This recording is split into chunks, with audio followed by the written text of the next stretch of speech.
Makam dan riwayat sejarah Datu Batalas Rantau Haji Muhammad bin Kadi Haji Abu Naim Al-Banjari Kalimantan Selatan.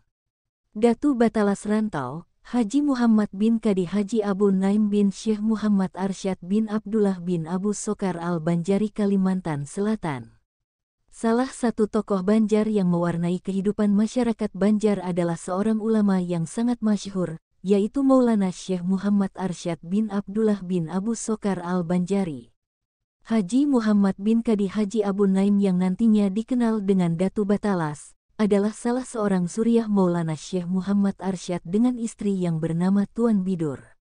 Dari istri Maulana Syekh Muhammad Arsyad yang bernama Tuan Bidur, melahirkan 4 orang anak yakni 1. Kadi Haji Abu Suud. 2. Saidah. 3. Kadi Haji Abu Naim. 4. Khalifah Haji Syahabuddin. Maulana Syekh Muhammad Arsyad mempunyai beberapa orang istri, namun yang tercatat ada 11 orang. Di antaranya adalah Tuan Bajut, Tuan Bidur, Tuan Lipur, Tuan Guat, Tuan Turiyah, Ratu Aminah, Tuan Palung, Tuan Kadar Manik, Tuan Markidah, Tuan Liyuh, dan Tuan Dai. Kadi Haji Abu Naim bin Syekh Muhammad Arsyad adalah kadi kedua di kerajaan Banjar sesudah kakak beliau Kadi Haji Abu Suud dan beliau juga menjadi guru Sultan Adam Al-Watsik Billah. Beliau telah mewarisi ilmu-ilmu orang tuanya dan menjadi ulama serta turut dalam menjalankan roda pemerintahan di kerajaan Banjar dalam bidang agama. Kadi Haji Abu Naim mula-mula kawin dengan Rahmah, melahirkan Subaidah, Hajar, Haji Muhammad Afif. Kemudian kawin lagi di Nagara dengan Khadijah, melahirkan Umi, Haji Ibrahim, Haji Muhammad Zain dan Hasanah. Kemudian kawin lagi dengan Culan, melahirkan Maryamah, Abdullah dan Mahabah. Kemudian kawin lagi dengan Piah di Bakumpai, Marabahan, melahirkan Salman, Salimah, Haji Muhammad Khalid dan Hafsoh. Dan kawin lagi dengan Siti, melahirkan Abdurrahim dan Abdurrahman. Menurut data yang diterima di Nagara, bahwa anak Kadi Haji Abu Naim dengan istri yang bernama Siti ini melahirkan selain dari Abdurrahim dan Abdurrahman, melahirkan pula beberapa orang anak yang bernama Abdullah, Abu Najib dan Abu Hasan. Datu Haji Muhammad Batalas bin Alimul Alamah Kadi Haji Abu Naim Kadil Haji Muhammad adalah cucu dari Maulana Syekh Muhammad Arsyad yang telah mewarisi ilmu dari ayah dan neneknya.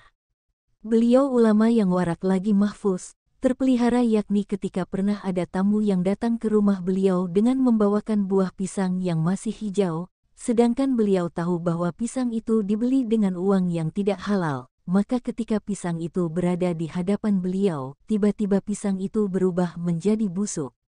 Tidak diketahui dengan jelas kapan masanya dan tahun berapa, Datu Haji Muhammad Batalas datang berhijrah ke desa Batalas.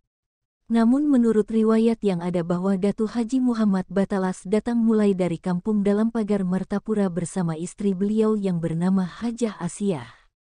Kemungkinan kedatangan Datu Haji Muhammad Batalas tak lepas perintah langsung dari nenek beliau Maulana Syekh Muhammad Arsyad, sebab untuk tersebarnya dakwah, Maulana sering mengirimkan anak cucu beliau ke segenap penjuru.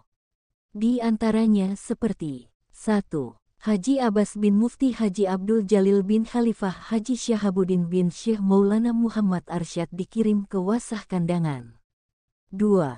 Haji Abu Talah bin Mufti Muhammad Asad bin Syarifah binti Maulana Syekh Muhammad Arsyad dikirim ke Tenggarong. 3. Haji Abu Hamid bin Mufti Asad bin Syarifah binti Maulana Syekh Muhammad Arsyad dikirim ke Pontianak, namun sepulangnya beliau dari Pontianak menuju Banjar, perahu beliau terdampar di ujung Pandaran Sampit. Kemudian mendapat sakit di sana sampai beliau wafat dan dimakamkan di sana. 4. Haji Ahmad bin Mufti Muhammad Asad bin Syarifah binti Maulana Syekh Muhammad Arsyad di Balimau. 5. Haji Sa'duddin bin Mufti Muhammad Asad bin Syarifah binti Maulana Syekh Muhammad Arsyad dikirim ke Teniran Kandangan. Dan anak cucu lainnya yang melanjutkan kiprah Maulana. Namun lepas dari itu, tentunyalah kedatangan Datu Haji Muhammad Batalas sangatlah ditunggu-tunggu dan sosok beliau sangatlah dihormati. Datu Haji Muhammad Batalas adalah seorang pendakwah, dalam mengembangkan dan meratakan serta menegakkan kalimat tauhid. Sebagaimana diketahui bahwa beliau dikenal sebagai seorang yang alim, warak, adil, serta istiqomah dalam kehidupannya. Sebagai juru dakwah beliau selalu tawaduk, tidak sombong dalam pergaulan dengan siapapun yang dihadapinya, tidak mengenal lelah, tidak sayang kepada hartanya, yakni beliau suka berkorban untuk kepentingan agama Islam dan demi kemaslahatan umat. Menuntut ilmu ke Brunei Darussalam zaman pemerintahan Sultan Brunei yang ke-24, yaitu Sultan Abdul Mu'min tahun 1852 sampai 1885 Masehi. Selama di Batalas, Datu Haji Muhammad Batalas kemudian beristri lagi dengan seorang perempuan yang bernama Hajah Maimunah. Dengan Hajah Maimunah inilah beliau pergi menunaikan ibadah haji. Konon menurut cerita yang beredar bahwa ketika Datu Haji Muhammad Batalas berziarah ke makam yang mulia Rasulullah Muhammad SAW, beliau meletakkan kipas beliau di atas makam Rasulullah. Dalam perjalanan pulang menuju Pulau Borneo, Kalimantan, beliau singgah dahulu di Brunei Darussalam dan berguru di sana selama kurang lebih 1 tahun dengan Datuk Mufti Haji Ahmad Banjar bin Abdul Latif yang bermukim di sana. Setelah dididik oleh Datuk Mufti Haji Ahmad, beliau pun pulang ke Pulau Borneo. Sebagai kenang-kenangan, Datuk Mufti Haji Ahmad Banjar menghadiahkan kepada Datu Haji Muhammad Batalas sebuah tongkat yang terbuat dari kayu janggi. Karamah Datu Haji Muhammad Batalas. Di antara karamat Datu Haji Muhammad Batalas, pada suatu hari beliau pernah menyuruh salah satu cucunya untuk membeli sirih sebab beliau suka menginang. Maka duduklah sang cucu di pinggir sungai sambil menunggu-nunggu perahu dagang dari negara yang sering lewat menuju Marabahan untuk berjualan di sana. Ketika perahu dagang itu lewat, maka sang cucu melambaikan tangannya meminta untuk singgah. Maka bertanya pedagang itu, "Mau beli apa?" Jawab sang cucu. "Mau beli sirih." Tanya pedagang itu lagi, "Berapa banyak sirih yang mau dibeli?" Jawab sang cucu lagi, "Selukun." 1 ikat kecil dari lembaran daun sirih, karena merasa sedikit apalagi untuk singgah sangatlah merepotkan, maka pedagang itu pun berteriak sambil meneruskan perjalanan, "Sirih ini tidak dijual." Mendengar perkataan demikian, sang cucu pun pulang dan menceritakan kepada Datu Haji Muhammad Batalas bahwa kata pedagang itu sirih tersebut tidak dijual. Maka berkatalah beliau, kalau tidak dijual, maka sirih itu tidak laku. Beberapa hari kemudian pedagang itu kembali pulang, ternyata benarlah tidak satu pun dari sekian banyak sirih yang dibawanya itu laku. Maka pedagang itu pun singgah dan meminta maaf atas perkataannya yang berdusta terhadap cucu Datu Haji Muhammad Batalas.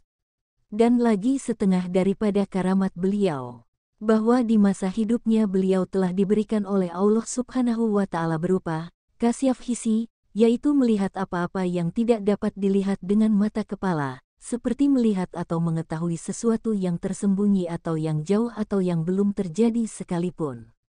Seperti pernah pada suatu kali beliau menyuruh kepada istrinya untuk memasak lebih banyak dari biasanya, dan ternyata setelah selesai sang istri memasak dan menghidangkan makanan, tiba-tiba datanglah beberapa orang tamu dari jauh.